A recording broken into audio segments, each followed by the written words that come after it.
In today's video, I'm going to teach you how to use date fields in Airtable. First, sign in, open an existing base or create one from scratch. From the home screen, choose Add a base, start from scratch, give it a name. If you already have a base open, you're good. To add a date field, in your table header row, click the plus icon at the far right to insert a new column. From the field types, choose date. Give it a clear name like due date or start date. Then click Create Field. Naming matters for filters and automations later, so be specific.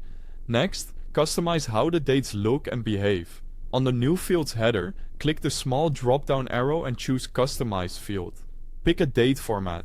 Local mirrors your region's standard, while friendly spells out the month to make it easier to read at a glance. If your workflow cares about times like deadlines or meeting starts, turn on Include Time.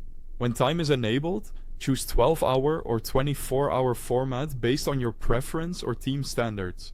Click Save. You can change these settings later without losing data.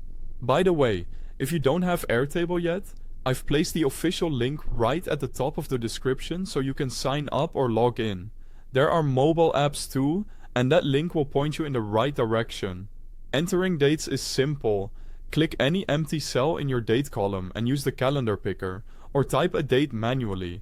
Airtable recognizes common formats like 2026-01-28 or Jan 28, 2026. Press enter to save. Keep your format consistent if you're typing to avoid mistakes. Now put your date field to work in your views. Use filter to show only the records you need.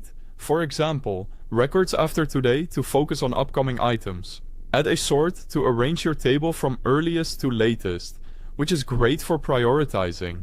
For a visual schedule, switch the view to calendar. Your records will appear on their dates, making it easy to spot gaps or conflicts. And that's it. You've created a base, added a date field, customized its format and time settings, entered dates, and used them in filters, sorts, and a calendar view. From here, you can build on this foundation to format, filter, calculate, and automate with confidence. If this was helpful, please like and subscribe, and check that link in the description to get started with Airtable. Thanks for watching.